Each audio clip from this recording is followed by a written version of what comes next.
আজ আমি আপনাদেরকে বানিয়ে দেখাবো ক্রিমি তন্দুরি চিকেন। তো এই চিকেনটা ঘরে খুব সহজে এবং অল্প উপকরণ দিয়ে বানানো যায়। আর এটা বানানোর জন্য আমি এখানে একটা মশলা বানিয়ে নেব। এখানে আমি দিয়েছি কাঁচা মরিচ, আদা রসুনের পেস্ট, আর দিয়েছি আমি পুদিনার পাতা আর ধুনোর পাতা। পুদিনার পাতা ধুনোর পাতা দুটোই যেন সমান সমান হয়। এটাকে ভালোভাবে একটা মিক্সারে পেস্ট করে নিয়ে তারপরে আমি এখানে নিয়েছি আপনার চিকেন পিস। এগুলো একটু বড় বড় করে বানিয়ে নিয়েছি। পারলে আপনারা এখানে ছোট করেও বানাতে পারেন, এই পিসটাকে ছোট করে নিতে পারেন। তো এখানে আমি নিয়েছি টোটাল 5 থেকে 6 পিস, মানে ওজনে এটা হবে 1 কেজির উপরে হবে। আর যে পেস্টটা বানিয়েছিলাম ওই পেস্টটা এগুলো সবগুলোকে আমি এখানে দিয়ে দেবো। তারপরে এখানে আমি দেব আপনার মানে জল ঝরানো টক দই। আমি অনেকক্ষণ ধরে ঝরে রেখেছিলাম টক দইটাকে, জলটাকে যেন ভালোভাবে ঝরে যায়। আর এখানে আর দেব আমি ম্যারিনেশন করার জন্য আপনার 1 চামচের মতো গোলমরিচের গুঁড়ো, আর দেবো আমি এখানে 2 চামচের মতো লঙ্কার গুঁড়ো। ঝালটা আপনাদের মতো, আপনারা যতটুকু দিতে পারেন, স্বাদ মতো লবণ। এইগুলো সবগুলোকে ভালোভাবে আমি চিকেনের গায়ে সুন্দরভাবে মাখিয়ে নেব। তারপর এটাকে মাখানোর পরে আমি এটা 3 থেকে 4 ঘন্টা আমি ম্যারিনেশন করে রাখবো ফ্রিজের মধ্যে। এটা আপনারা পারলে রাত্রি মানে হোল নাইট ম্যারিনেশন করে রাখতে পারেন, অসুবিধে নেই। তো আমার কাছে সময় নেই বলে এটাকে আমি 3-4 ঘন্টা মতো রাখবো। বা সকালে ম্যারিনেশন করলে বিকালেও আমি এটা বানাতে পারবেন। আর এই চিকেনটা বানানোর জন্য যে মেন জিনিসটাই হচ্ছে আপনার যে হোয়াইট সস। এই হোয়াইট সসটা বানানোর জন্য এখানে আমি নিয়েছি 8 থেকে 10 কোয়া মতো রসুন, আর আপনার সেদ্ধ ডিম, যেটা আমি উইদাউট আপনার কুসুম ছাড়া, আর নিয়েছি 1 কিউব আপনার প্রসেসিং চিজ, আর এই ক্রিম মানে ফ্রেশ ক্রিম, আমুলের ক্রিমের ভাবটা বেশি দিতে হবে।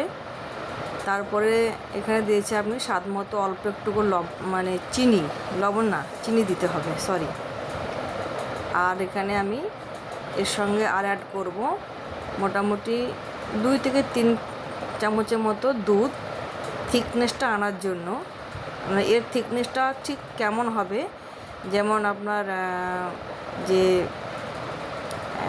ধোসা বা ইডলির যে ব্যাটার তৈরি হয় যে সেরকম টাইপের থিকনেসটা রাখতে হবে। আর এর সঙ্গে দেবো আমি মেয়োনিজ। এই মেয়োনিজটা মোটামুটি আমি 2 টেবিল স্পুনের মতো দেব আমার আন্দাজে।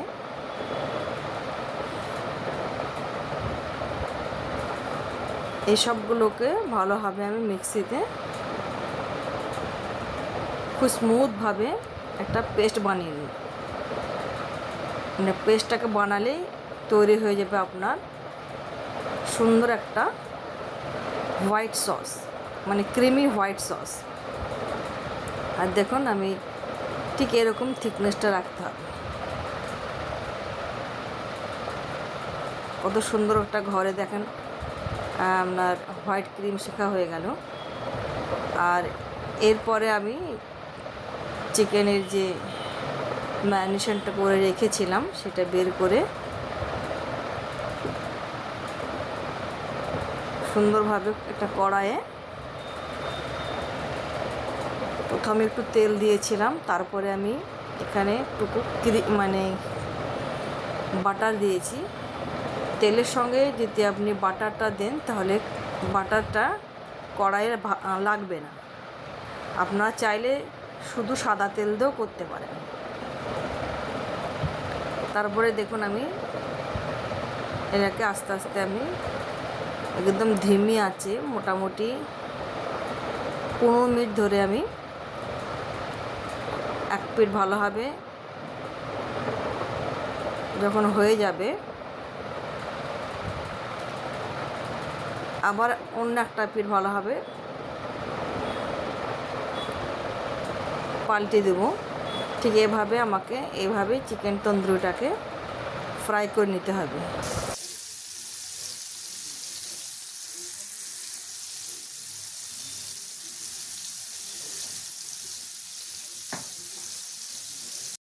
যত আপনার আঁচ কম আঁচে করবেন ততই চিকেনের যে একটা ভিতর থেকে কাঁচা ভাবটা চলে যাবে।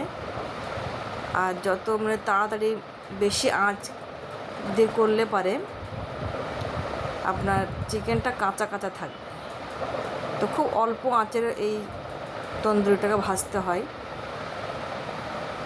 এখন আমার একটা পিঠ হয়ে গেছে, তার জন্য আমি আর একটা পিঠ ভালোভাবে সেঁকে নেব যাতে সুন্দরভাবে চিকেনটা সেদ্ধ হয়ে যায়।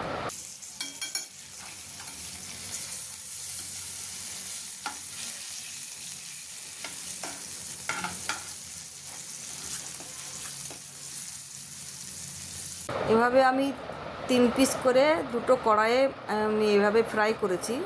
যদি আমার স্পেস কম মানে ছোটো জায়গায় বলে একটুকু সেদ্ধ হয়ে গেলে জায়গার স্পেসটা অনেকটাই বেড়ে গেছে, মানে অনেকটাই মানে খালি দেখছেন, ওটাকে আমি একসঙ্গে এক জায়গায় করে নেব। এটা আমি মোটামুটি আর এক পিঠ ভালোভাবে হওয়ার পর্যন্ত রাখবো। তারপরে এখানে দেখেন আমি একটা স্মোক দিচ্ছি, কয়লার স্মোক। এটা দিলে পরে বেশ একটা তন্দুরি স্মেলটা আসে। এটা দিয়ে মোটামুটি 5 মিনিট মতো ঢেকে রাখলে খুব সুন্দর একটা স্মোকি ফ্লেভারটা পাওয়া যায়।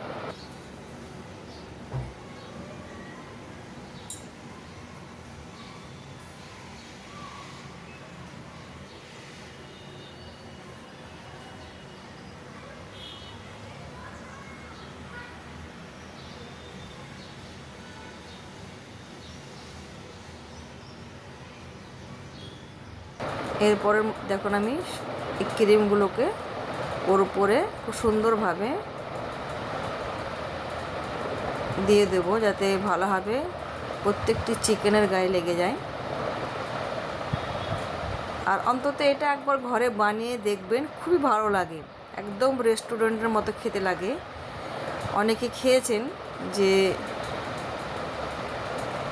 আর এর উপরে আমি ওই একটুকু কাস্তুরি মেথি, ওটাকেও আমি এর মধ্যে ভালোভাবে দিয়ে দেবো। দেওয়ার পরে এটা আরও 5 থেকে 7 মিনিটের মতো হালকা আঁচে রেখে দেবো। আর আমি এটা বলছিলাম যে এটা আপনি অনেক সময় দেখেন যে রেশমি কাবাব যেটা আমরা রেস্টুরেন্টে অর্ডার দিয়ে খাই, ঠিক সেরকমই এই জিনিসটা খেতে লাগবে। তো অন্তত একবার ঘরে বানিয়ে এটা খেয়ে দেখবেন, খুবই একদম সুস্বাদু, খেতে খুবই ভালো লাগে। আর আমার ঘরের ছেলেরা তো খুবই পছন্দ করে এই খাবারটা। আমি অনেকবারই বানিয়েছি, তা আপনাদেরকে দেখানো হয়নি, তাই ভাবলাম আপনাদেরকে এবার বানিয়ে দেখাবো। দেখেন চিকেনটা কত নরম হয়েছে, একদম চামচ দিয়ে কেটে যাচ্ছে কত সুন্দরভাবে, স্মুথভাবে। ঠিক এভাবে বানিয়ে ঘরে খান, খুব ভালো লাগে।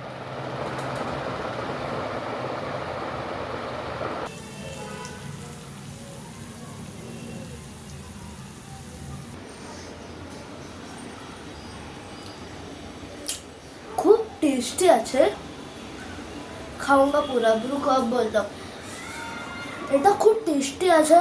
আপনাকে ঘরে ট্রাই করতে হবে।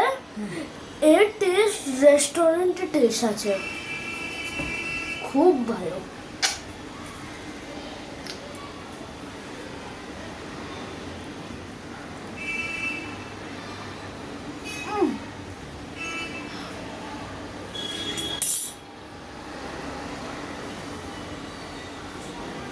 খুব ভালো।